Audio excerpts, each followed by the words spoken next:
For my birthday, my wife left a frozen pizza on the counter and sent a congrats text to me.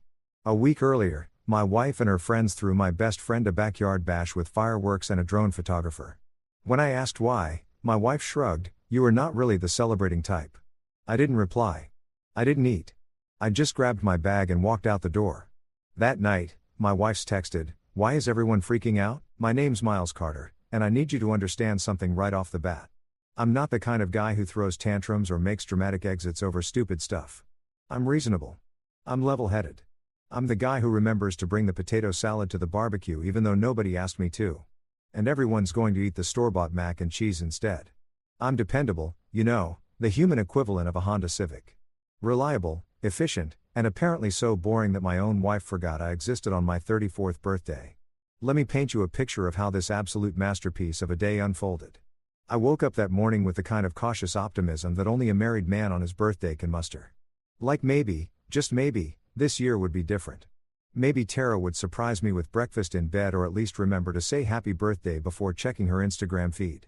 I'm not asking for a parade here, folks. Just basic human acknowledgement that I'd successfully survived another trip around the sun without getting hit by a bus or developing a gambling addiction. I came downstairs around 8 o'clock in the morning, showered and dressed like it was a special occasion because in my delusional little world, it was. The kitchen was empty. No balloons, no streamers, no cards propped up against the coffee maker with hearts drawn in Sharpie. Just the usual mess from Terrara's midnight snack rate. Empty yogurt containers on the counter, a spoon in the sink, and the faint smell of something that might have been cheese, but could have also been regret. I checked my phone. Nothing. Not a text, not a call, not even one of those automated birthday messages from my dentist's office reminding me I'm due for a cleaning. I made my own coffee. Shocking development, I know. And sat at the kitchen table wondering if maybe she was planning some kind of surprise. Maybe she was waiting until evening. Maybe she'd arranged something thoughtful and sweet, and I was being paranoid. Spoiler alert, I wasn't being paranoid. I was being stupidly hopeful, which is somehow worse. The day crawled by like a three-legged turtle crossing a highway.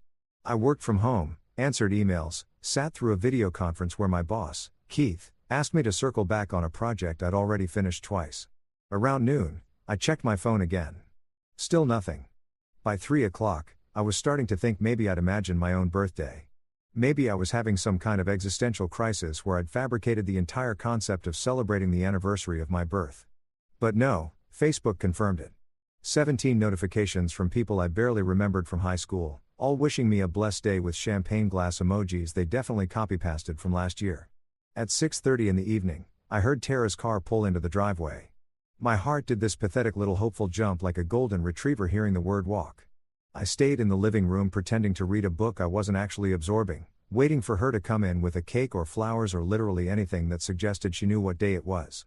She walked in carrying grocery bags and her gym duff. "Hey," she said, not looking at me, just hey, like I was the mailman or the guy who bags groceries at Kroger. She dumped the bags on the kitchen counter with the enthusiasm of someone taking out the trash and I heard the telltale sound of frozen food hitting laminate. I waited. I gave her a solid 5 minutes to remember to suddenly smack her forehead and say, "Oh my God, Miles, I'm so sorry. Happy birthday."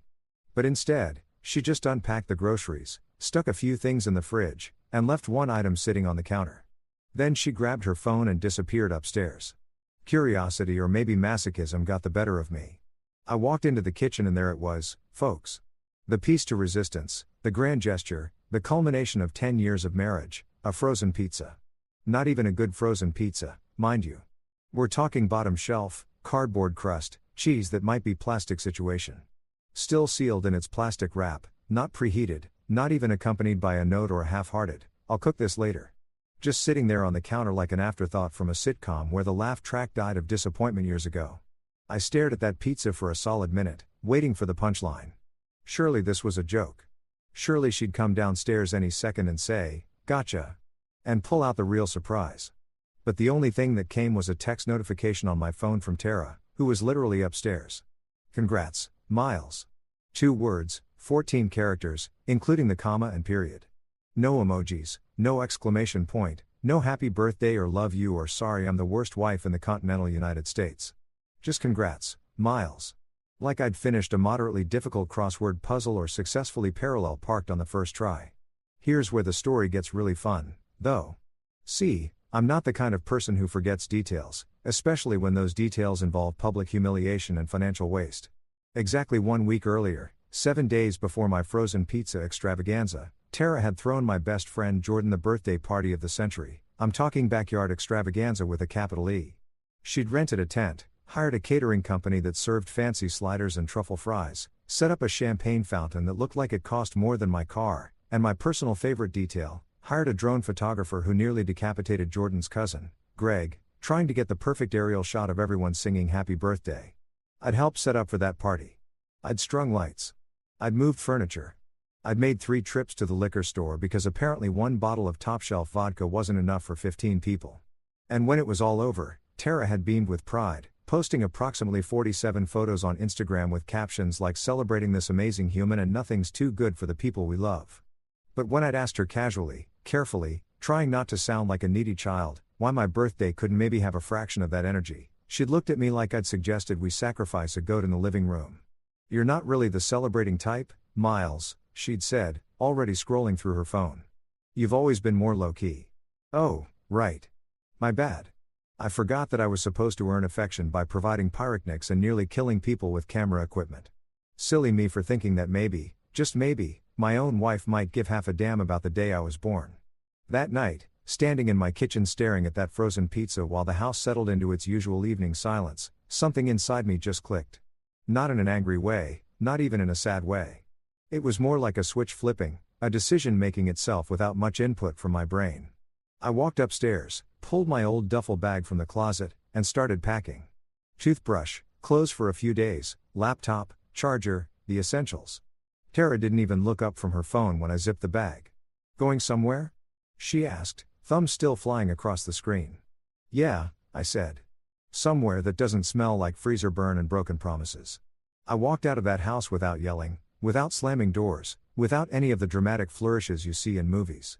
Just me, my duffel bag, my dignity, and the haunting sound of an untouched pizza crust cracking somewhere in the kitchen behind me. Probably buckling under the weight of its own mediocrity. Best birthday gift I ever gave myself, honestly. The first thing you need to know about checking into a cheap hotel at 9:30 on a Tuesday night with nothing but a duffel bag and the emotional baggage of a failed marriage is that nobody working the front desk is paid enough to care about your drama. And honestly, that's exactly what I needed. I pulled into the parking lot of the Sunset Inn, which by the way faced east and hadn't seen a legitimate sunset since probably 1987, and sat in my car for a solid 10 minutes just staring at the neon vacancy sign flickering like it was having its own personal crisis. The place looked like the kind of establishment where you'd find a motivational speaker who'd hit rock bottom or a traveling salesman who'd made some questionable life choices. Perfect. I'd fit right in. The lobby smelled like industrial cleaner and someone's microwave burrito, which somehow felt more honest than my own house ever did. Behind the front desks had a guy who looked about 22 wearing a name tag that said Brandon in all caps, like he was yelling his own identity into existence. He had earbuds in and was clearly watching something on his phone that was way more interesting than my personal breakdown. I dinged the little bell on the counter. You know, one of those brass ones that sounds way more cheerful than any bell has a right to be. And Brandon looked up with the expression of someone who'd just been interrupted during the good part of a video. "Help you?" he asked, pulling out one earbud, but leaving the other in just in case I wasn't worth his full attention. "Yeah, I need a room for the night," I said. "Maybe a few nights, actually. Haven't quite worked out the details of my new living situation yet." Brandon started typing on his ancient desktop computer that probably ran on Windows XP and prayers. "King or 2 queens? Just a king is fine. I'm flying solo on this adventure." He nodded like he'd seen this exact scenario play out 100 times before. "Credit card." I handed it over, and while he was processing everything, he glanced up at me with this look that was half curiosity, half pity. "Celebrating something?" he asked. And I couldn't tell if he was being sarcastic or genuinely couldn't read the room. "Yeah," I said, unable to stop myself from smiling. "My emotional independence." Brandon paused, looked at me for a second, then cracked the smallest grin. "Good for you, man. Room 237. Second floor. Take the stairs to your left. Elevator's broken." "Of course it is," I said, grabbing my key card. "Would have been suspicious if everything worked perfectly." "Ice machines on your floor," he added. "Also broken. But there's a vending machine that sometimes accepts dollar bills." "You're really selling this place, Brandon." "Hey, it's $89 a night, and we don't ask questions." That's the whole pitch. Fair enough. I grabbed my duffel bag and headed for the stairs, climbing up to the second floor while trying not to think about how many life decisions had led me to this exact moment. The hallway carpet was that special pattern that hotels use specifically to hide stains.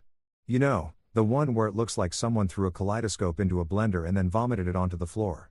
Room 237 was at the end of the hall, right next to what I could only assume was either another guest having a very loud phone conversation or someone watching a documentary about angry geese. I slid the key card into the door slot. Red light. Tried again. Red light. Third time's the charm. Green light and I was in. The room was exactly what you'd expect from a place called the Sunset, and that charged $89 a night. One queen bed with a comforter that had probably witnessed things that would make a crime scene investigator quit their job. A TV from 2003 bolted to the dresser. A bathroom the size of a shoebox with water pressure that could best be described as apologetic. And that smell, that universal hotel smell that's somehow a combination of cleaning products, other people's lives, and existential dread. But here's the thing that hit me. As I dropped my duffel bag on the questionable carpet and looked around, the silence was absolutely beautiful. I'm not talking about the absence of noise. I could hear the guy next door still arguing with someone about parking tickets, and the air conditioning unit under the window was making sounds like it was trying to communicate with dolphins. No, I'm talking about the absence of expectations. The absence of someone yelling at me because I left water spots on the bathroom counter. The absence of my mother-in-law, Linda, giving me one of her trademark lectures about what it means to be a provider while sipping wine that I'd paid for. I sat on the edge of the bed, and it made this concerning creaking sound. But honestly, I didn't care. For the first time in what felt like years, I was existing in a space where nobody needed me to be anything other than a guy in a cheap hotel room. I wasn't disappointing anyone. I wasn't failing to meet someone's unspoken standards. I was just Miles sitting on a questionable mattress, finally breathing air that didn't taste like resentment. I ordered a pizza, a real one this time, from an actual pizza place because apparently that's what freedom tastes like, and sat cross-legged on the bed watching some terrible reality show about people buying storage units. The pizza arrived 40 minutes later, hot and excessive and completely unnecessary, and I ate half of it while laughing at grown adults fighting over a box of old Christmas decorations. Around midnight, just as I was considering calling it a night and seeing if the bed was as uncomfortable as it looked, my phone started buzzing like an angry hornet. Text messages started rolling in one after another, and I watched them populate my screen with the kind of morbid fascination usually reserved for watching car crashes on YouTube. The first one was from Tara, "Where are you?" Followed immediately by, "Miles, this isn't funny." Then, "Can you at least let me know you're okay?" But the real winner, the absolute cherry on top of this dysfunctional Sunday, came from Linda, Tarara's mother, the reigning queen of passive aggression, the woman who could make, bless your heart, sound like a death threat. Her text read, "Why is everyone freaking out?" I stared at that message for a long moment, letting the absurdity of it sink in. Why was everyone freaking out? Really, Linda? That was the question she was leading with. Not is Miles okay or what happened, but a casual inquiry about why people were having emotional reactions to the fact that I'd left. Like I'd missed book club or forgotten to RSVP to a baby shower. Oh, I don't know, Linda. Maybe because your daughter treated her husband like expired leftovers. Maybe because I spent my birthday staring at a frozen pizza while contemplating the slow death of my dignity. Maybe because I finally grew a spine and decided I deserved better than being the supporting character in my own life. But I didn't type any of that. Instead, I did something that felt revolutionary. I turned off my phone, just held down the power button, and watched the screen go dark, cutting off the incoming tide of guilt trips and manipulation attempts. The silence that followed was profound. It was the kind of silence that makes you realize how much noise you've been tolerating. I brushed my teeth with the complimentary toothpaste that tasted like minty regret, changed into an old t-shirt, and climbed into the hotel bed. The sheets were scratchy and smelled like industrial detergent, but they were mine for the night. Nobody was going to roll over and complain that I was taking up too much space. Nobody was going to sigh dramatically because I was reading too late with the lamp on. The air conditioning unit hummed and rattled, occasionally making sounds like it was trying to achieve sentience. And somewhere down the hall, someone was watching what sounded like an action movie at full volume. The guy next door had finally stopped arguing about parking tickets and was now snoring loud enough to register on the Richter scale. And you know what? It was perfect. Every weird sound, every questionable smell, every moment of this absolutely ridiculous situation was perfect because it was mine. I'd chosen it. I'd walked out of a life that was slowly suffocating me and into a cheap hotel room that smelled like other people's mistakes. And I felt oddly free. As I drifted off to sleep, I had this thought that made me smile in the dark. I hadn't burned that frozen pizza on my way out. I hadn't thrown a tantrum or broken anything or left a dramatic note. I just left. And somehow that quiet exit felt more powerful than any grand gesture could have been. Tomorrow I'd have to figure out real logistics, where I'd actually stay, what I'd tell people, how I'd navigate this new reality. But tonight I was just a guy in room 237 of the Sunset Inn, falling asleep to the sound of malfunctioning air conditioning and distant action movies, feeling like maybe, just maybe, I'd finally done something right. Waking up in a cheap hotel room is a weird experience, especially when you're not there for a business trip or because you're having an affair with someone named Crystal who works in pharmaceutical sales. I woke up to sunlight streaming through curtains so thin they were basically decorative suggestions. And for about 3 seconds, I forgot where I was. Then reality came crashing back like a hangover. Except instead of tequila regrets, it was life choices. I grabbed my phone off the nightstand, which wobbled like it was one strong breeze away from collapsing, and made the mistake of turning it on. 47. Notifications. 47. My phone literally vibrated in my hand for a solid 30 seconds like it was having a seizure. Messages from Tara, from Linda, from Jordan, from Tara's sister Rebecca, who I hadn't heard from since she asked me to help her move in 2019, and then never said, thank you. Everyone's suddenly very concerned about my whereabouts now that I wasn't around to be conveniently ignored. I ignored all of them and opened my banking app instead because apparently I'm the kind of person who starts their morning with financial anxiety instead of coffee like a normal human being. That's when I saw it. The beautiful, infuriating reality of my situation laid out in neat little rows of automatic payments and monthly subscriptions.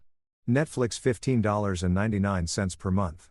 In my name, Hulu, $14.99 per month. My credit card, Disney Plus, $10.99 per month. You guessed it, me again. HBO Max, $15.99 per month.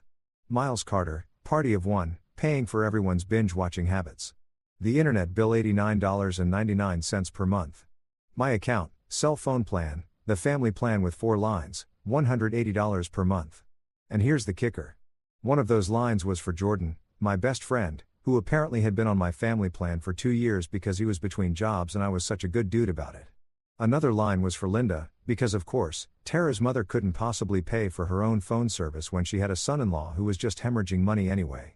Spotify Premium Family Plan, $16.99 per month. I didn't even use Spotify. I was an Apple Music guy, but Tara insisted we needed Spotify for her workout playlists and her mom's audiobooks and Jordan's podcast subscriptions. The home security system, $49.99 per month. Protecting a house I wasn't even living in anymore. I kept scrolling and the hits just kept coming. The cloud storage subscription, the meal kit delivery service that Tara used exactly twice before deciding cooking was not her vibe. The streaming service for fitness classes that Linda used to watch yoga videos she could have found for free on YouTube. Even the premium account for some recipe app that I'm 90% sure was being used by Jordan's girlfriend to plan her Instagram-worthy brunches. I sat there in that hotel bed staring at my phone doing the mental math. I was spending roughly $450 a month on services that primarily benefited everyone except me. $450. That's a car payment. That's a decent vacation fund.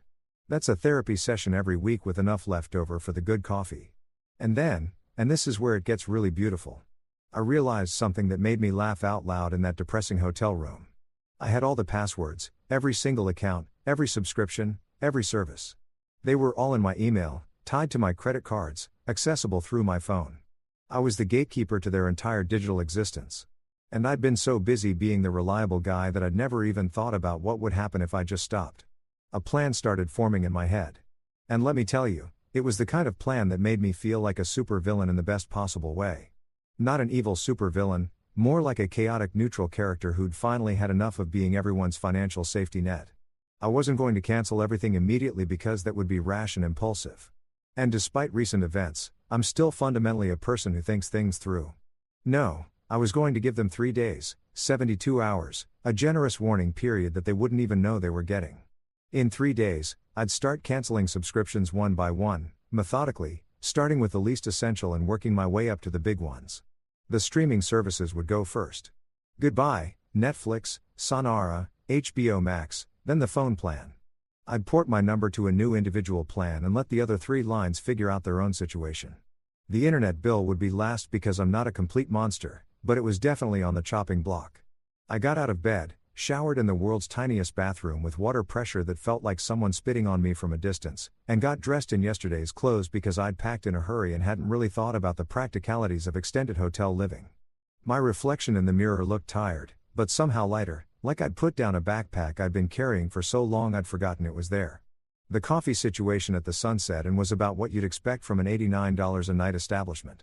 There was a complimentary breakfast set up in the lobby that consisted of a waffle maker that looked like it had seen combat, some sad-looking fruit in a bowl, and a coffee dispenser that gurgled and hissed like it was summoning demons. I grabbed a styrofoam cup because of course they use styrofoam. Environmental consciousness costs extra, and filled it with coffee that looked like it could strip paint off a car. Brandon was still at the front desk, or maybe he was there again. I couldn't tell if he'd worked an all-night shift or just really loved his job.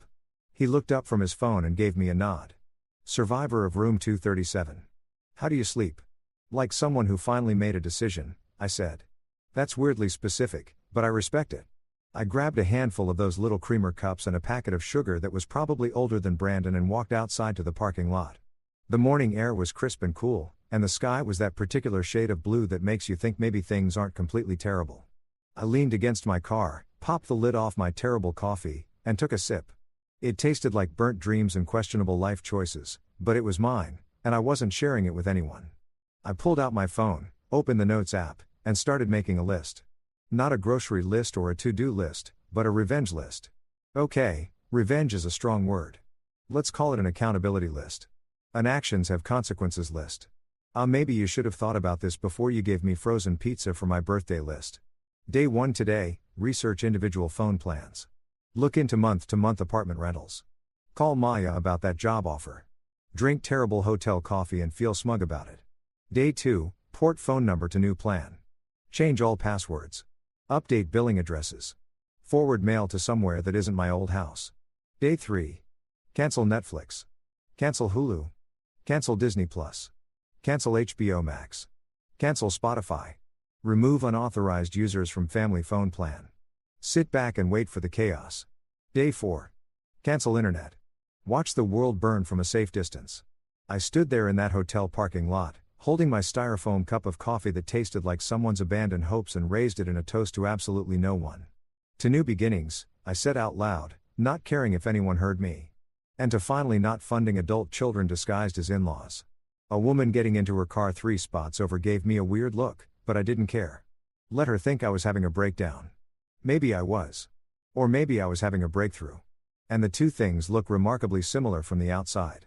If sarcasm burned calories, I'd have been shredded by lunchtime. If pettiness was an Olympic sport, I'd be bringing home gold. But instead, I was just a guy in a hotel parking lot drinking the worst coffee known to mankind, planning the most passive-aggressive exit strategy in the history of modern relationships. I finished my coffee, tossed the cup in the trash. Because unlike some people, I cleaned up my own messes and got back in my car. I had a phone plan to research, an email to send to Maya about that job offer, and a list of subscriptions that were about to learn what unauthorized charges meant. The best part, they had no idea what was coming. They were probably sitting at home right now streaming their shows, scrolling through their phones, completely oblivious to the fact that their digital lifestyle was on a 3-day countdown to obsolescence. I pulled out of the Sunset Inn parking lot with a smile on my face. Headed toward the nearest gas station for better coffee and maybe a breakfast burrito that wouldn't judge my life choices. The radio was playing some pop song about breaking free and finding yourself. And for once, the universe's sense of irony felt appropriate instead of insulting. 3 days. That's all they had left. 3 days of blissful ignorance before reality came knocking. And I wasn't going to be there to answer the door for them. The thing about executing a perfectly petty plan is that the waiting period is almost better than the actual revenge. It's like knowing you have chocolate cake in the fridge, but deciding to save it for later. The anticipation is half the pleasure. For 2 whole days, I existed in this beautiful bubble of calm where I knew exactly what was coming, and nobody else had a clue. I spent those 48 hours in a state of zen-like peace that I haven't experienced since before I got married. I woke up when I wanted to wake up. I ate meals at weird times because there was nobody around to judge me for having leftover Chinese food at 10 o'clock in the morning. I watched whatever I wanted on my laptop without someone sighing dramatically because I wasn't interested in another documentary about minimalist tiny homes or whatever wellness trend Tara was pretending to care about that week. On day 1 of the calm, I went to a diner about 5 miles from the hotel. One of those classic American places with red vinyl booths and a laminated menu that's probably been the same since 1995. The waitress was named Dolores, according to her name tag, and she had the energy of someone who'd seen everything and was no longer impressed by human behavior. I ordered the biggest breakfast they had: pancakes, eggs, bacon, hash browns, toast, and coffee that actually tasted like coffee instead of punishment. Hungry or heartbroken? Dolores asked, not even looking up from her order pad. Can it be both? I said. She cracked a smile. Rough week. You could say that, but it's getting better. Good, she said, pouring my coffee. Life's too short to stay miserable, especially when there are pancakes. Wise woman Dolores. I left her a $20 tip because sometimes you meet people who restore your faith in humanity, and they deserve to know it. I spent the afternoon driving around town, reacquainting myself with a city I'd been living in for years but hadn't really seen. When you're stuck in a routine, work, home, obligations, repeat, you stop noticing things. You forget that there are actual places to explore, coffee shops you've never tried, parks you've never walked through. I went to a bookstore and bought 3 novels I've been meaning to read for years. I sat in a park and watched people jog by with their dogs, looking aggressively healthy and happy in that way that usually annoyed me, but somehow didn't today. My phone buzzed occasionally with messages from Tara. Nothing urgent, just the usual stuff. Did you pay the electric bill? And where's the receipt for the lawnmower repair? And my personal favorite, can you pick up milk on your way home? On your way home? Like I was just running errands and would be back any minute to resume my position as the household's administrative assistant and ATM machine. I didn't respond to any of them. Radio silence. It was remarkable how liberating it felt to just not engage. For years, I trained myself to respond immediately to every text, every request, every minor emergency. Pavlov's dog had nothing on me. But now I was learning that I could just let my phone buzz and the world would keep spinning. On day 2, I called Maya about the job offer. Maya Chun had been my boss when I worked as a tutor during my last year of college, back when I still thought I might do something interesting with my life before I got sucked into corporate mediocrity. She'd started her own tutoring company in our college town about 3 hours north. And every few months, she'd send me an email saying there was a position open if I ever wanted to escape whatever soul-crushing situation I'd gotten myself into. Miles Carter, she said when she picked up, and I could hear the smile in her voice. Please tell me you're finally taking me up on my offer. How do you know? I asked. Because you're calling me on a Wednesday morning instead of sending your usual polite email declining. Something's changed. You could say that. Got any openings for a guy who's extremely qualified to teach test prep and moderately qualified to make terrible life decisions? Maya laughed. When can you start? We talked for 45 minutes about logistics, salary, benefits, all the boring adult stuff that somehow felt exciting because it represented an actual escape route. She had an apartment above the office that was vacant, month-to-month rent, fully furnished. It's not fancy, she warned me. Previous tenant was a grad student who thought throw pillows were a personality trait. But it's yours if you want it. I'll take it, I said, not even asking to see pictures. At this point, anywhere that wasn't connected to my old life sounded like paradise. You sure? Don't you want to talk to your wife about relocating? Maya, if I wanted to talk to my wife about things, I wouldn't be planning to move 3 hours away. There was a pause. Fair enough. I'll email you the lease agreement. Welcome back to the team, Miles. After I hung up, I sat in my car in the hotel parking lot and just breathed. I had a job. I had a place to live. I had an actual plan that extended beyond hiding in a cheap hotel and drinking questionable coffee. Things were coming together in a way that felt almost surreal. That evening, I treated myself to a nice dinner at a steakhouse. The kind of place Tara always said was too expensive for a random weeknight, but somehow wasn't too expensive when her friends wanted to celebrate someone's promotion or engagement. I ordered a ribeye, medium rare, with a loaded baked potato and a beer that cost $12 but tasted like victory. The waiter asked if I was celebrating something, and I said, yeah, my upcoming unemployment and divorce. Which made him laugh nervously and back away slowly. Worth it. I went back to the hotel, watched a movie on my laptop, and fell asleep feeling genuinely content. Tomorrow was day 3. Tomorrow, the subscriptions would start dropping like flies. Tomorrow, the chaos would begin, and I'd get to watch it unfold from a safe distance. But then tomorrow came early at 7:43 a.m. I know the exact time because I checked my phone when it started buzzing like an angry hornet trapped in a jar. The text started rolling in and not the gentle, confused texts I'd been expecting. No, these were full-blown panic texts. Tara, hey, did you mess with the Wi-Fi? I smiled. It had begun. I was brushing my teeth when the next one came through. Tara, Miles, seriously, the internet isn't working and I have a Zoom call in 20 minutes. Then 5 minutes later, Miles, my phone just stopped working. Like completely stopped. What did you do?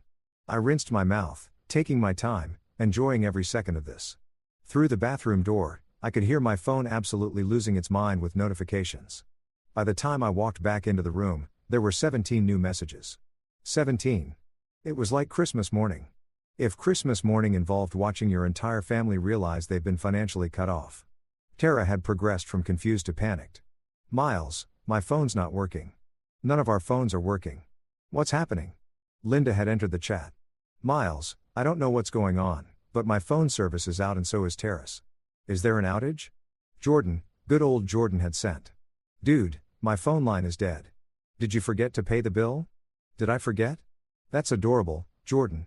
I didn't forget anything. I remembered everything. Actually, every month I paid that bill. Every time you said, thanks, man. And never offered to contribute. I remembered all of it. Then came my favorite message of the morning from Tara.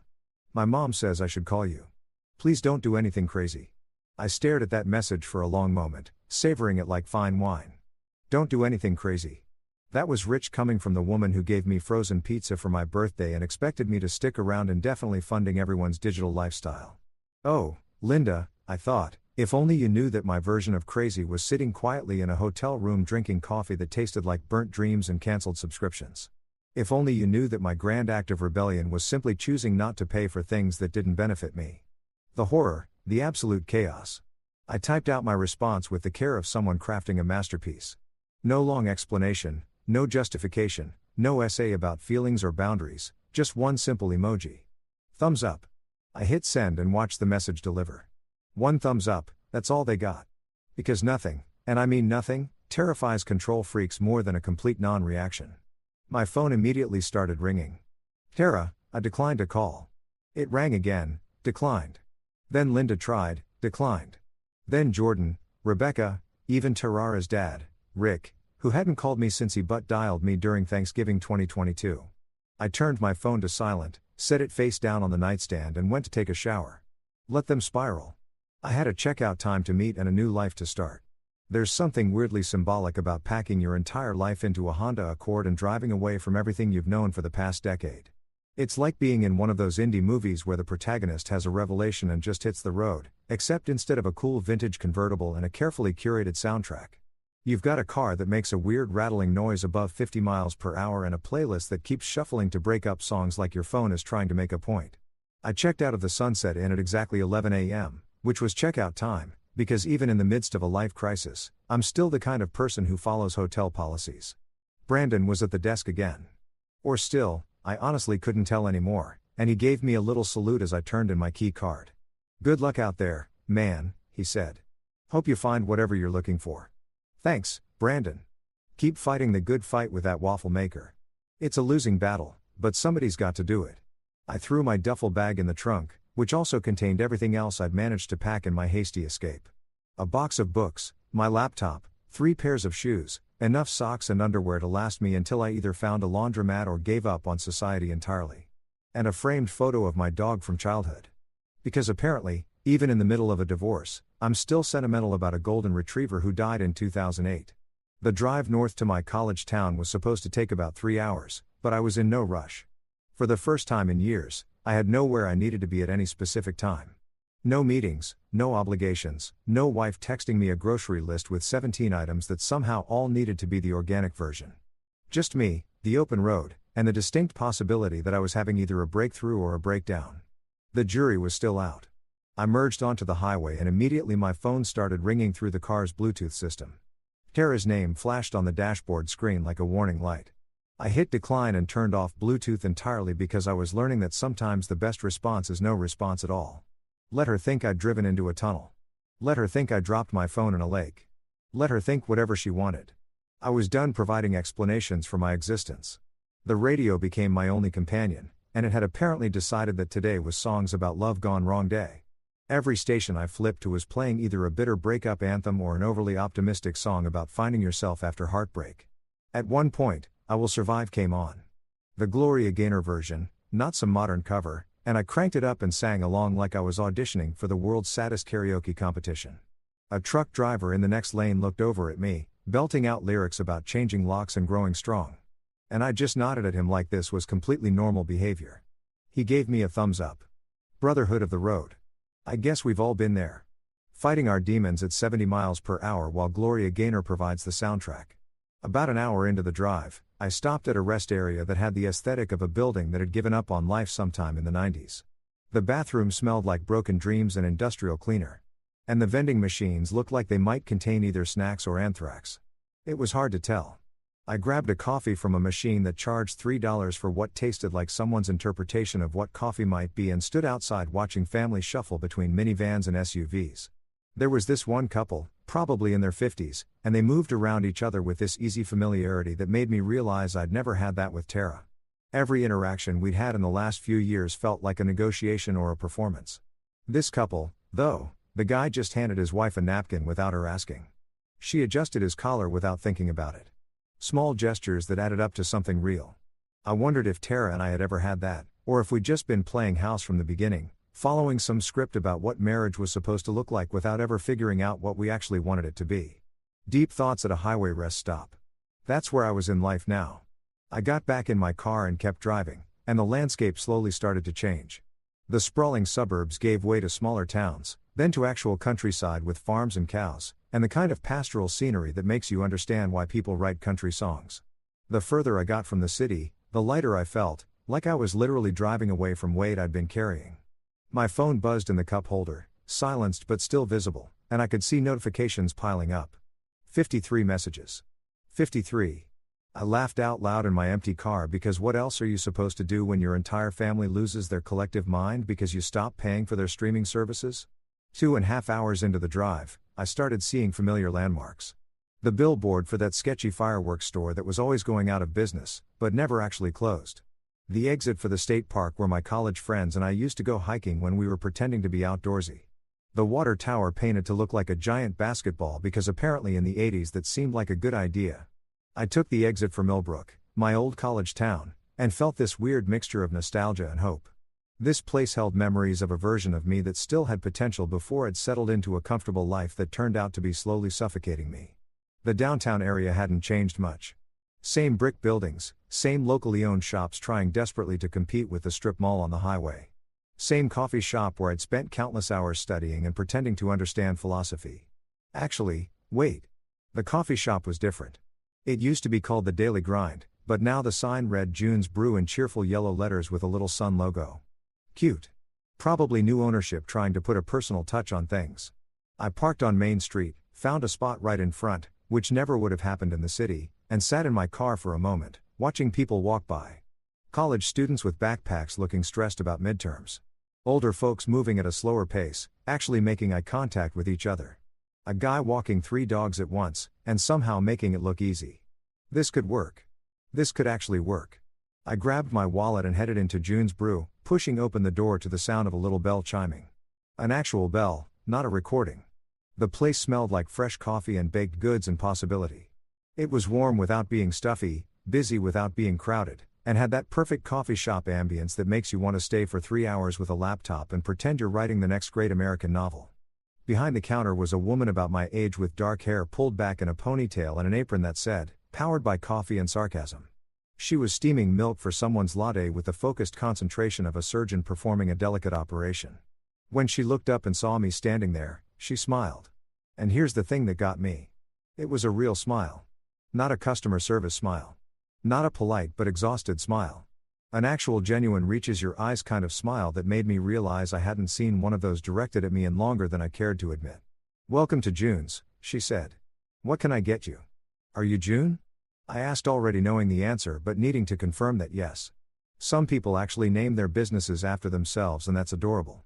Guilty as charged. Opened this place 6 months ago and immediately regretted the pressure of having my name on everything. She grinned. "If the coffee is bad, it's a personal failure. If it's good, well, at least my ego gets a boost." "I'll take a large latte," I said. "And maybe a boost of optimism if you've got that on the menu." She laughed. A real laugh. The kind that sounds like someone actually found you funny instead of just being polite. Rough day, more like rough decade with a particularly terrible birthday as the grand finale, I said. But I'm told coffee helps. June started making my latte and I watched her work with the kind of casual competence that comes from doing something you actually enjoy. Birthday, huh? Let me guess. Someone forgot. Worse. Someone remembered but thought a frozen pizza still in its plastic wrap counted as a celebration.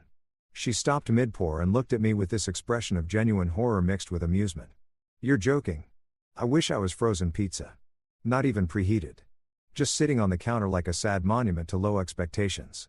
June finished my latte and slid it across the counter and I noticed she'd done one of those fancy leaf designs in the foam. Well, mysterious frozen pizza guy, consider this latte my retroactive birthday present on the house. You don't have to. I insist. Anyone who's been through the great frozen pizza incident of whatever year this happened deserves at least one free coffee. I took the latte and raised it in a toast. To new beginnings and coffee shop owners who restore your faith in humanity.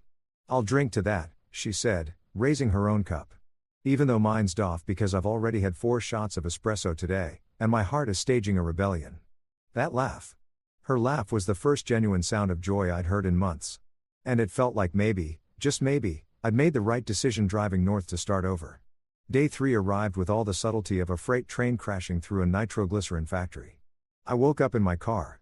Yeah, my actual car parked behind June's coffee shop because I'd stayed until closing time talking to her about everything from terrible exes to the correct way to make a grilled cheese sandwich and then realized it was too late to go check out Mia's apartment. June had said I could crash in my car in her parking lot because apparently this town still believed in basic human decency. Wild concept. My phone had died sometime during the night, which was probably a blessing. I plugged it into my car charger and watched it come back to life with all the enthusiasm of someone watching a horror movie where you know the killer's behind the door. The screen lit up and immediately had a stroke trying to load all the notifications. 89 messages. 89. I had 89 unread messages and it wasn't even 7 in the morning yet. I scrolled through them with the detached fascination of someone watching a reality show about people who hoard exotic animals. The progression was beautiful, a perfect arc from confusion to panic to anger to desperation. It was like watching the 5 stages of grief, except instead of accepting death, they were accepting the death of their unlimited streaming capabilities. The messages had started around midnight, which tracked. That's when Netflix does its thing where it boots you out and makes you sign back in. Except this time, there was no account to sign back into because I cancelled it at exactly 11:47 p.m. the previous night while eating leftover pad thai in my hotel room. Kara 12:03 a.m. Netflix won't load. Kara 12:15 a.m. Seriously, Netflix is broken. Did you change the password? Kara 12:47 a.m. Miles, nothing is working. Not Netflix, not Hulu, nothing. Then Linda entered the chat at 1:23 a.m., which meant she'd been up late binge watching something and got the shock of her entitled life. Linda, Miles, I don't know what's going on with the streaming services, but they're all saying the account is closed. There must be some kind of error. Can you call customer service in the morning? Can I call customer service? That's adorable, Linda. Sure. Let me just call them up and explain that I intentionally canceled everything because your daughter gave me frozen pizza for my birthday and I finally grew a spine. I'm sure they'll fix it right up.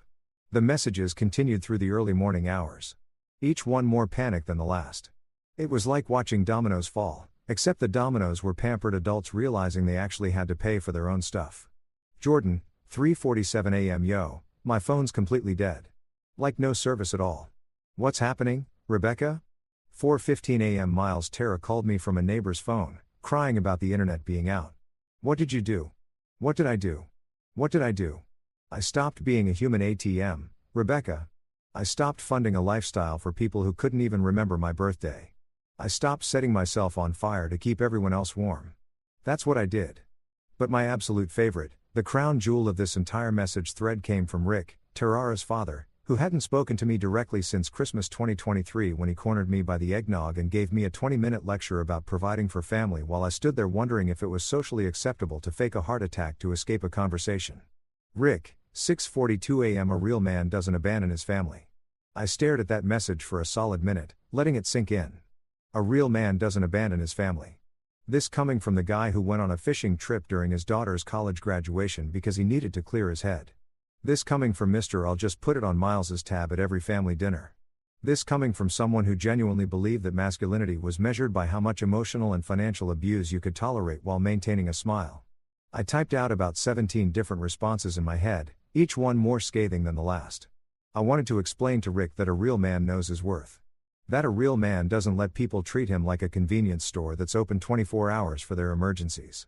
That a real man can recognize when he's being used and actually do something about it instead of just complaining about kids these days and their entitlement while being the most entitled person in the room. But you know what? I actually sent nothing. Absolutely nothing. Because the thing about people like Rick is that they don't actually want a conversation. They want validation. They want you to engage so they can feel important and wise and like they've made some kind of point. And the most powerful thing you can do to someone who's trying to manipulate you through guilt is just not play the game. I did, however, screenshot his message and sent it to Maya with the caption, "My father-in-law's thoughts on masculinity." Also, he's been on my phone plan for 2 years without contributing a dime. Maya responded within minutes. "I've known you for an hour, and I already know you're more of a man than this dude. Want me to send him a strongly worded email about emotional intelligence?" God, I love Maya. The messages kept coming as I sat in my car, watching the sunrise paint the sky in shades of pink and orange that seemed way too cheerful for the chaos unfolding in my phone. It was like being inside the eye of a hurricane, watching the destruction from a safe distance while maintaining perfect calm. Tara had moved from anger to negotiation, which was a predictable stage. "Tara, 7:03 a.m. Miles, I know you're mad, but this is affecting everyone. Can we at least talk about the phone plan? My mom needs her phone for work. Linda didn't work. Linda was retired and spent her days watching home improvement shows and texting unsolicited advice to people who didn't ask for it. But sure, let's pretend her phone was essential for her non-existent career." Then Jordan chimed in with what might be the most Jordan message ever sent. "Jordan, 7:21 a.m. bro, she's saying you hacked the Wi-Fi. I told her that's not how Wi-Fi works, but she's convinced you did something technical and malicious. Also, can you turn my phone back on? I have a date tonight." I had to laugh at that one. I actually laughed out loud in my car, probably looking like a crazy person to anyone passing by. Jordan's girlfriend, his date, needed to call him about their plans, and somehow this was my emergency to solve.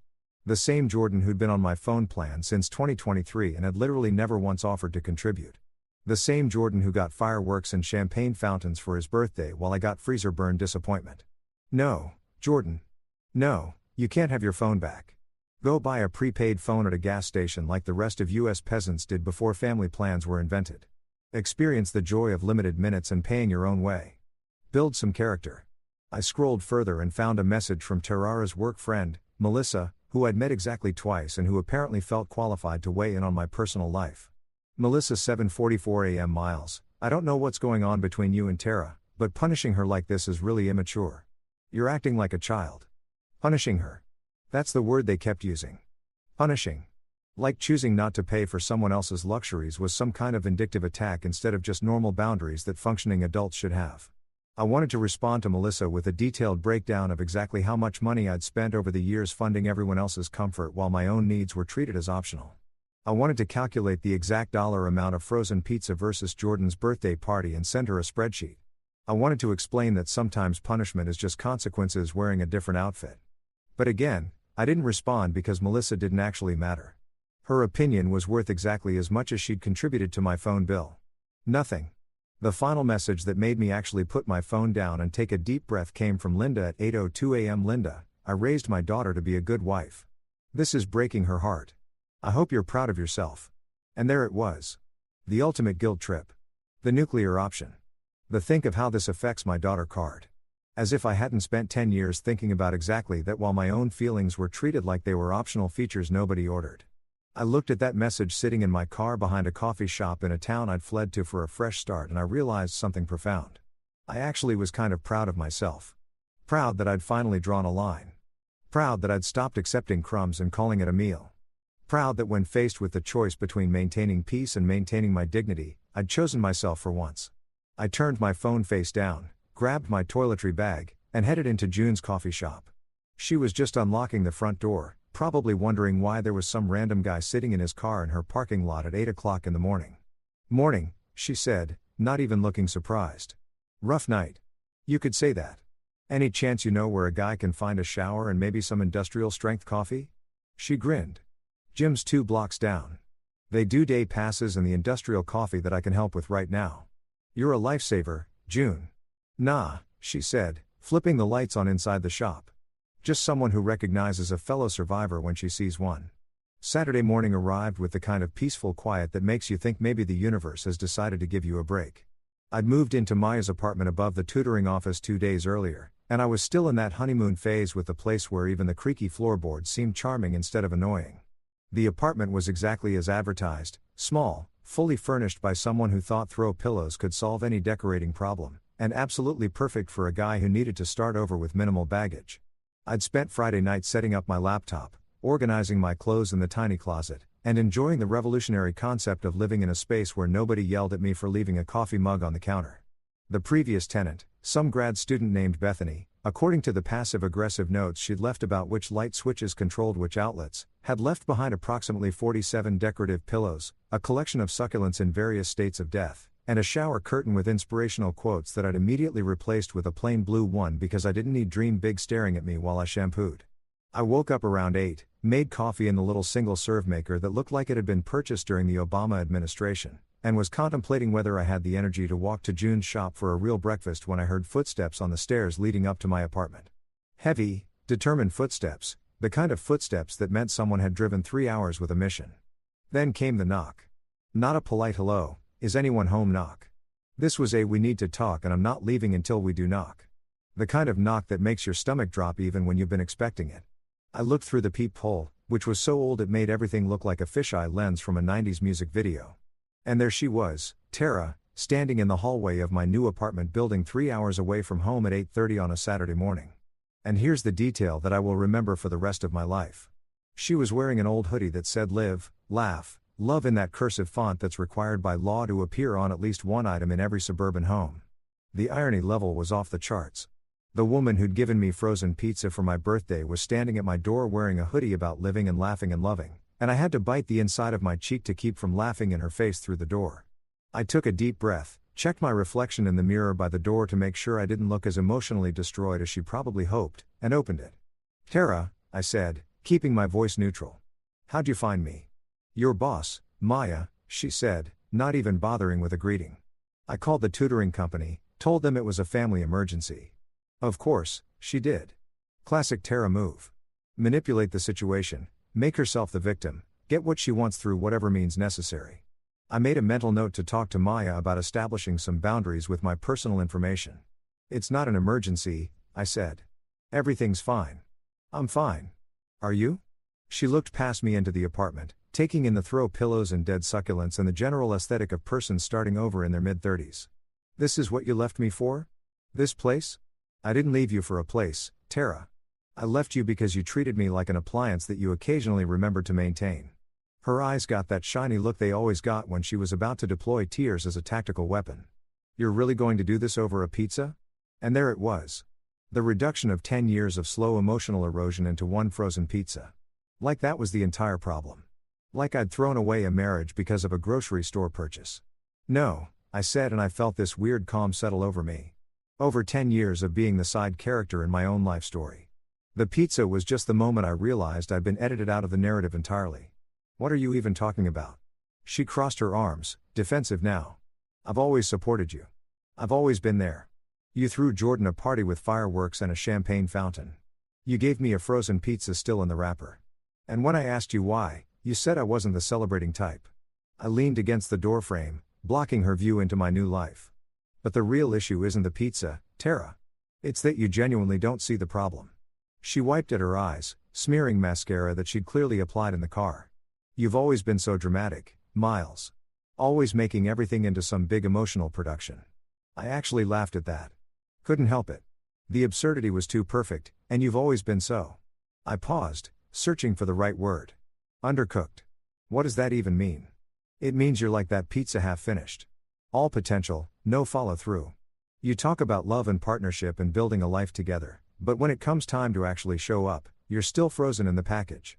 Her face went through several expressions, confusion, hurt, anger before landing on determination. Fine. You want to talk about showing up? Let's talk about how you abandoned your family. How you canceled everything without even talking to me first. How you left my mother without phone service. How you're being completely selfish and childish. Your mother is 63 years old and perfectly capable of paying for her own phone. She's family. Miles, that's what family does. We help each other. Helping is reciprocal. Tara, what you're describing is me being an ATM while everyone else makes withdrawals and never deposits. She shifted tactics and I could see it happening in real time. The softening of her posture, the slight head tilt, the voice that went from accusatory to pleading. What about Jordan? He needs his phone for work. His girlfriend needs to call him about brunch plans. You're affecting other people's lives. I had to process that for a second. Jordan's girlfriend needs to call him about brunch. Yes. That's the emergency you're presenting to me right now. Brunch coordination. Don't be like that. You know what I mean? I really don't, Tara. Because what I'm hearing is that Jordan, a 34-year-old man with a college degree and a job, can't figure out how to get his own phone plan. So his girlfriend can call him about pancakes. And somehow that's my problem to solve. You used to be so much kinder, she said, going for the guilt angle. You used to care about people. I still care about people. I just don't care about being used anymore. There's a difference. We stood there in the doorway. This woman I'd been married to for 10 years, and I realized I was looking at a stranger. Or maybe I was finally seeing her clearly for the first time. Either way, whatever connection we'd had or thought we'd had was gone. It had probably been gone for years, and we'd both just been too comfortable or too scared to acknowledge it. Is this really what you want? She asked, her voice small now to throw away everything we built. What did we build, Tara? Honestly, what did we build? Because from where I'm standing, I built a lot of things. I built a stable income that funded everyone else's lifestyle. I built patience for your family's endless demands. I built a tolerance for being treated like I didn't matter. But what did we build together? She didn't have an answer for that. Just stood there in her live laugh hoodie, looking lost and confused like someone had suddenly changed the rules of a game. She thought she was winning. I'm not trying to be cruel, I said, and I meant it. But I'm also not going to set myself on fire to keep everyone else warm anymore. You want the phone plan back on? Pay for it yourself. You want streaming services? Subscribe to them. You want a husband who shows up for you? Try showing up for him first. So that's it. You're just done. Yeah, Tara. I'm done being an afterthought. I'm done being convenient. I'm done being the guy who gets frozen pizza while everyone else gets fireworks. I could see her gearing up for another argument, another guilt trip, another manipulation tactic from the playbook she'd been using for years. But I didn't have the energy for it anymore. More importantly, I didn't have the obligation. I need to get ready for work, I said, which wasn't true. It was Saturday and I didn't start at the tutoring center until Monday. But she didn't need to know that. Drive safe going back. And then I did something that felt both incredibly simple and incredibly powerful. I closed the door. Not a slam, not an angry bang that would give her ammunition for the story she'd tell about how cruel and dramatic I was being. Just a slow, deliberate, polite closing of the door. I heard her stand there for a minute, probably debating whether to knock again. Then footsteps retreating down the stairs, the sound of the building's front door opening and closing, a car engine starting in the parking lot below. I walked to the window and watched her drive away in the SUV that I'd helped pay off 2 years earlier.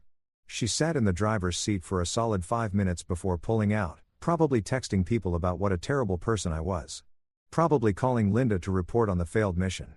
I felt nothing, no regret, no sadness, no triumph, just a quiet sense of relief that this chapter was finally definitively closed.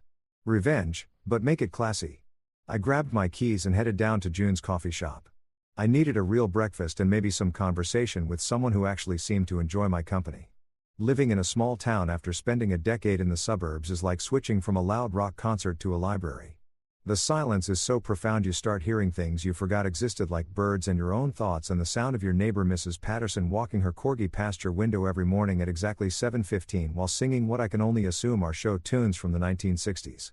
A week had passed since Tara showed up at my door in her ironic hoodie and I'd settled into a routine that felt suspiciously like peace. Wake up. Coffee at June's. Work at the tutoring center helping high school kids understand SAT prep and why Shakespeare still mattered. More coffee at June's. Home to my apartment full of throw pillows, sleep, repeat. It was simple and boring and absolutely perfect. Maya had been incredible about the whole situation. She didn't cry, didn't ask invasive questions, just gave me space to exist, and occasionally dropped off containers of homemade soup because apparently that's what normal, emotionally healthy people do for each other. Who knew? I was sitting in my apartment on a Tuesday afternoon grading practice essays from a student who thought Romeo and Juliet was about two kids who made bad choices because of poor parental supervision when my phone rang. Maya, That was weird. She usually just texted unless it was something important. "Hey," I answered. "What's up?" "So," Maya said, and I could hear the barely contained laughter in her voice. "I just got the most interesting phone call." "Define interesting." "Your mother-in-law called the tutoring center trying to track you down." I sat up straight, nearly knocking over my coffee. "Linda called you? How did she even get this number?" "Apparently, she's been calling every tutoring company within a 100-mile radius. Very determined woman. She told my receptionist it was a family emergency and that she needed to speak with you immediately regarding urgent financial matters." "Oh my God, it gets better," Ma said. "When Jessica told her you weren't available, Linda asked for your home address because as your employer, I have a legal obligation to provide that information to family members in crisis." I had to laugh. I actually had to laugh because the audacity was impressive. "What did you tell her?" "I told her you joined witness protection and I wasn't legally allowed to disclose your location." "You didn't?" "I absolutely did." She sputtered for about 30 seconds and then hung up. Jessica said it was the highlight of her week. Maya paused. "Should I be worried? Is this woman going to show up here with a SWAT team?" "No, she's just mad that I stopped funding her phone plan and now she actually has to use her retirement money on things like cell service." "The horror, the absolute tragedy," Ma said. "Anyway, I wanted to give you a heads up in case she escalates to skywriting or hiring a private investigator." After we hung up, I sat there marveling at the commitment it must have taken for Linda to call multiple tutoring companies trying to hunt me down. That was dedication, misguided boundary crossing dedication, but dedication nonetheless. Out of morbid curiosity, and because apparently I enjoy emotional self-harm, I grabbed my laptop and logged into the family's shared Google Drive. We'd set it up years ago for sharing documents and photos, and I'd honestly forgotten I still had access. Nobody had bothered to remove me, probably because Tara didn't know how and was too proud to ask. The main folder had the usual suspects: tax documents, home repairs, vacation photos from 2019. But there were some new additions that made me actually snort coffee through my nose. First folder, emergency bills. I clicked it open. Inside were screenshots of every disconnection notice, every email from Netflix and Hulu about canceled subscriptions, every text from phone carriers about suspended service. They documented the entire crisis like they were building a legal case. There were even photos of Linda's phone screen showing no service, like that was evidence of my war crimes. Second folder, apology drafts. Oh, this was going to be good. Inside were at least a dozen Word documents with various attempts at crafting the perfect apology to lure me back into funding their lifestyle. I opened the first one, titled Apology Version 1, Emotional Angle. "Dear Miles, we realize now that we may have taken your generosity for granted." May have. May have. The uncertainty was killing me. I opened another one. Apology Version 3. Financial Compromise. "Dear Miles, what if we agreed to pay you back for half of the streaming services over the next 18 months? Half over 18 months. So essentially, they wanted to reimburse me about $6 per month for services they'd been using for years. The math wasn't made, as the kids would say. The best one, though, was titled Apology, Mom's Version, Guilt Trip. "Dear Miles, Linda wanted me to tell you that she's been unable to reach her cardiologist because her phone isn't working and this could be a matter of life and death." Linda didn't have a cardiologist. Linda had the cholesterol levels of a marathon runner and bragged about it constantly. The woman ate kale for fun, but sure, let's pretend this was a medical emergency. Then I saw it, the folder that made this entire snooping expedition worthwhile. Miles being difficult. I clicked it with the enthusiasm of someone about to watch a train wreck in slow motion. And what I found was somehow worse and better than I could have imagined. It was full of memes. Memes. They'd made memes about me. There was one of that guy from The Office looking annoyed with the caption, "When your husband cancels Netflix because you gave him frozen pizza." Another was the distracted boyfriend meme. Boyfriend looking at being petty. Girlfriend labeled having a mature conversation with the caption, "Miles choosing violence." They'd made a whole collection screenshots of my thumbs up emoji with dramatic captions. A compilation of text where I just didn't respond, labeled the silent treatment, a masterclass. Even a poorly edited image of me as a Disney villain with the caption, "Miles destroys family Wi-Fi 2024 colorized." The commitment to documenting their victimhood was honestly impressive. They'd put more effort into these memes than they had into remembering my birthday. I was still scrolling through this digital monument to their wounded feelings when my phone rang. Jordan. I stared at his name on the screen, debating whether to answer. We hadn't spoken since the great subscription cancellation of 2024, and I wasn't sure what to expect. Curiosity won. I answered, "Miles, man, we need to talk." Jordan's voice sounded weird. Strained. Like he was hiding in a closet or something. What's up, dude? Tara's telling everyone, you've lost it. Like completely lost your mind. She's saying you had some kind of breakdown and fled to the wilderness. I'm in a college town, Jordan. There's a Starbucks on the corner. This is hardly the wilderness. Yeah, I figured. But she's going hard with the narrative. Posted on Facebook about how she's worried about your mental health and asking for prayers. She posted on Facebook. I said it flatly, not even as a question.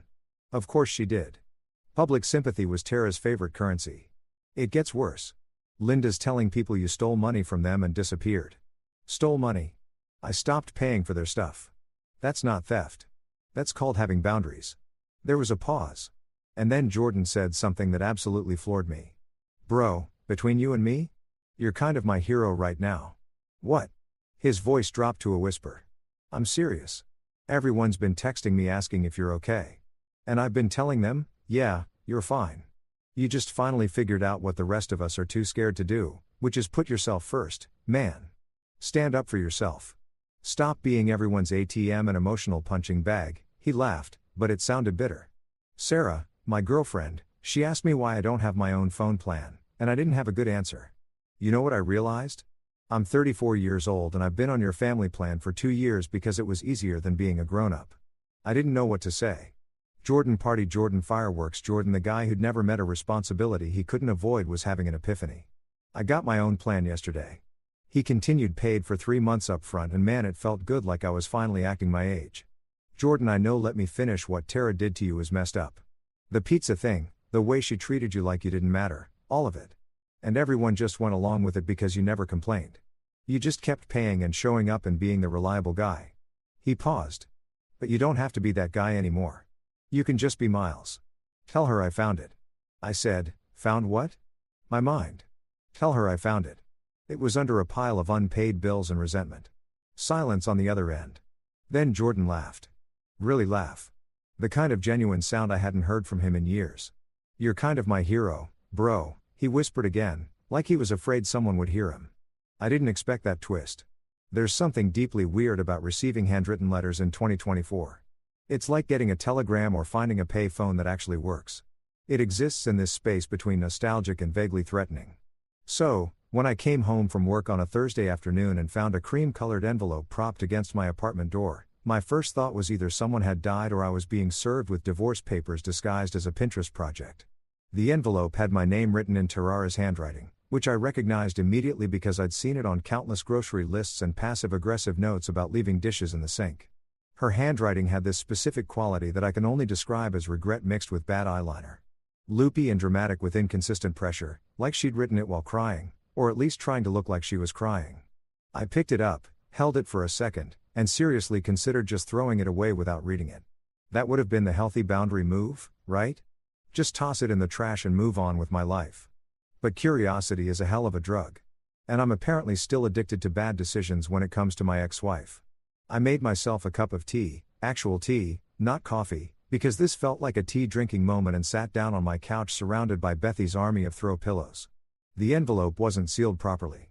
She'd used one of those little sticker things that said "with love" in gold script, which felt like either intentional irony or complete obliviousness.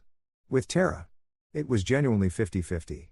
I opened it carefully, half expecting glitter to explode everywhere because that seemed like something she'd do. Inside was 3 pages of cream stationery, the fancy kind you buy at places like Home Goods when you're trying to convince yourself you're the type of person who writes letters. The paper even had a faint floral pattern in the corners. Very classy. Very. I'm having a moment of growth and reflection. Dear Miles, it started, and I immediately noticed she'd written dear and then crossed it out and written it again darker. A false start, great beginning. I've been doing a lot of thinking since you left, and I wanted to reach out to tell you how I'm feeling. I know things ended badly between us and I didn't mean to make you feel that way. I stopped reading and had to take a breath. Didn't mean to make you feel that way. That phrase right there, that beautiful classic non-apology that takes zero responsibility while sounding like it's taking all the responsibility. She didn't mean to. It just happened accidentally. Like giving your husband frozen pizza for his birthday was some kind of cosmic accident that she had no control over. Translation, she absolutely meant to. Or at the very least, she didn't care enough to not do it, which is functionally the same thing. I kept reading, morbid fascination propelling me forward. Looking back, I realized that maybe I took you for granted sometimes. You were always so reliable, so steady, and I think I started to see that as just who you were instead of recognizing all the effort you were putting in. You made everything look so easy that I forgot it was work. Okay, that was almost self-aware. Almost. Except it was still framed as I forgot instead of I chose not to acknowledge. Like my contributions to our life together were so seamless and invisible that she just couldn't help but overlook them. Poor Tara, victim of my competence. The letter continued for another page and a half, and it was fascinating in the way watching a car crash in slow motion is fascinating. She talked about how hard the last few weeks had been for her, noticed the focus on her, and how she'd been really struggling without me there to handle things. She mentioned that her mom had been so stressed about the phone situation, and that Jordan had been really inconvenienced by having to get his own plan. Not once did she mention my birthday. Not once did she acknowledge that maybe, just maybe, the frozen pizza incident was emblematic of a larger pattern of behavior. Nope. This was all about how my absence was affecting everyone else. But then on page 3, she wrote something that made me actually laugh out loud in my apartment, probably concerning Mrs. Patterson next door, who was already suspicious of me. I think part of the problem was that you were always so independent. You never really needed me for anything, and that made it hard to know how to show up for you. You've always been this way, too self-sufficient, too okay with being alone. Maybe if you'd asked for more, I would have known how to give it. Too independent, too self-sufficient, too okay with being alone. Translation: you were inconveniently self-aware and didn't need me to function, which made it harder for me to feel important without actually having to do anything important. She'd managed to turn my basic emotional maturity into a character flaw. That took skill, honestly. Olympic-level mental gymnastics. She'd stuck the landing on that rationalization. The letter ended with, "I hope you're doing okay wherever you are. I miss you even though I know things can't go back to how they were. Maybe someday we can be friends. Tara, maybe someday we can be friends." The universal closing line of people who want to feel better about themselves without actually changing anything. Sure, Tara. Maybe someday when I've undergone a full lobotomy and forgotten what boundaries are, we can grab coffee and pretend you didn't spend a decade treating me like a houseplant that occasionally needed watering. I folded the letter carefully, put it back in its envelope, and walked over to my dresser. I opened the bottom drawer, the one where I'd been throwing random stuff I didn't know what to do with, and tucked the letter inside. Not to keep it forever, not to frame it as some kind of trophy, just to remind myself why peace tastes better than pizza, why a quiet apartment full of someone else's throw pillows was better than a house full of people who didn't see me. Physical evidence that I'd made the right choice. My phone buzzed. Text from June. Made too many muffins. Again, come save me from myself. I smiled. Over the past 2 weeks, June had developed this habit of accidentally making extra muffins and texting me to come get them. Yesterday it was blueberry. Tuesday was chocolate chip. Today, according to her follow-up text, was lemon poppy seed. I didn't correct her about the accidents. I didn't point out that she was clearly doing this on purpose. Some things you just let happen because they're nice and you deserve nice things. I grabbed my jacket and headed down to the coffee shop. The evening air was crisp and Main Street was doing that small town thing where everyone seemed to know each other. Mrs. Patterson was outside with her corgi chatting with the guy who owned the hardware store. A couple of college kids were sitting on a bench sharing earbuds and laughing about something on someone's phone. Normal life, simple life. June's shop was nearly empty when I walked in. Just one guy in the corner working on a laptop and a teenage girl studying with highlighters spread across her table like she was preparing for war.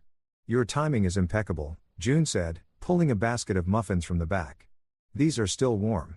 "What a coincidence," I said, playing along. "Me showing up right when you have extra muffins. What are the odds?" "Asked astronomical," she said, grinning. "Must be fate. Must be." She poured me a coffee without asking. She'd learned my order by day 3, which was either attentive or slightly concerning, and slid a plate with a muffin across the counter. "So," she said, leaning on the counter in that way that suggested she was settling in for conversation. "You looked pretty serious when you walked in. Everything okay?" "Got a letter from my ex-wife," I said. 3 pages of almost apologies and creative blame-shifting. Ah, the classic, "I'm sorry you feel that way" genre of correspondence. Exactly that. She told me I was too independent and that's why she didn't know how to show up for me. June raised her eyebrows. That's a take, right? Like my ability to function as an adult was somehow a personal attack on her capacity to care.